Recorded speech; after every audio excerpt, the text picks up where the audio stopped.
রাজধানীর অনেক খালই তার অস্তিত্ব হারিয়েছে। কোথাও গড়ে উঠেছে মার্কেট, কোথাও গ্যারেজ, আবার কোথাও খালের জায়গা দখল করে নির্মাণ করা হয়েছে স্থায়ী ভবন। এর ফলে এক শ্রেণীর মানুষ আর্থিকভাবে লাভবান হলেও মারাত্মক পরিবেশগত বিপর্যয়ের মুখে পড়েছে পুরো ঢাকা শহর। নগর পরিকল্পনাবিদ ও পরিবেশবিদদের মতে এমন দখলদারিত্ব ঠেকাতে সরকারকে নিতে হবে কঠোর ও কার্যকর পদক্ষেপ। ঢাকার খাল দখল ও দূষণ নিয়ে নাজমুল ইসলামের 2 পর্বের ধারাবাহিক প্রতিবেদনের আজ থাকছে দ্বিতীয় পর্ব।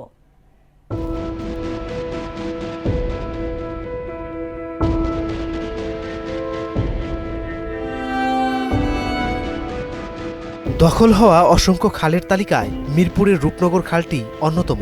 এখন সেখানে দাঁড়িয়ে বোঝার উপায় নেই, একসময় এই জায়গায় পানি প্রবাহিত হতো, নৌকা চলত আর স্থানীয়রা মাছ ধরত। বছরের পর বছর ভূমিদস্যু আর প্রভাবশালীদের অবৈধ দখলে হারিয়ে গেছে খালটি। পুরনো মানচিত্রে চোখ রাখলেই দেখা যায় রামচন্দ্রপুর, বেগুনবাড়ি, ধুলাইখাল, রায়ের বাজার সহ অসংখ্য খাল একসময় ছিল ঢাকার প্রাণ। কিন্তু এসব জায়গায় মাথা তুলেছে উঁচু দালান, কোথাও তৈরি হয়েছে রাস্তা, বস্তি কিংবা মার্কেট। গবেষণা বলছে হারিয়ে যাওয়া খালগুলোর জমির 1/3 এখন স্থায়ী স্থাপনা। প্রায় 19% জায়গায় করা হয়েছে প্লট, আর 17% দখল করেছে সড়ক। এলাকাবাসীর দাবি, খাল দখলের পেছনে রয়েছে প্রভাবশালী মহলের মদদ।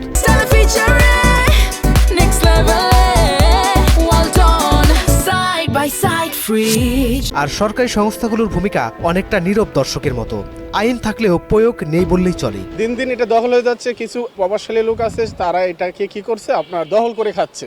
এখানে তো আমিও কিছু বলতে পারি না, বা দেখা যায় প্রশাসন হয় কোনো কিছু বলতে পারে না, বা সরকারও কিছু বলে না। এই পাশেও দখল, এই পাশেও দখল, দোনো পাশে দখল, খালটা হয়ে গেছে ছোট। তরুণ গবেষক সাইফুল ইসলামের মতে, রাজনৈতিক স্বার্থান্বেষী মহল ব্যক্তিগত লাভের আশায় নিয়মিতভাবে খালের জমি দখল করে সেখানে বিভিন্ন ধরনের স্থাপনা নির্মাণ করছে।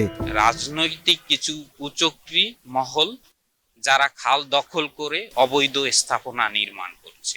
এই অবৈধ স্থাপনা নির্মাণে তাদের অনেক বেনিফিট বা আমাদের ক্ষতিকারক দিক আছে। বিশেষজ্ঞরা বলেন, খাল দখল রোধে শুধু দখলদারদের বিরুদ্ধে সরকারের কঠোর সিদ্ধান্তই যথেষ্ট নয়। খালের সীমানা নির্ধারণে প্রযুক্তির ব্যবহার নিশ্চিত করাও জরুরি। GIS, remote sensing, satellite image ব্যবহার করে সিএস খতিয়ান ধরে কোন জায়গায় কোন খালটি ছিল সেই ম্যাপিং করতে হবে। ম্যাপিং করে সরকারের সর্বাত্মক যেই ইফোর্ট রয়েছে, এনফোর্সমেন্ট রয়েছে, তার মাধ্যমে জিরো টলারেন্সের মাধ্যমে এই দখলদারদেরকে উচ্ছেদ করতে হবে। একসময় ঢাকায় মোট 344 কিলোমিটার খাল থাকলেও বর্তমানে 124 কিলোমিটার খাল সম্পূর্ণভাবে হারিয়ে গেছে।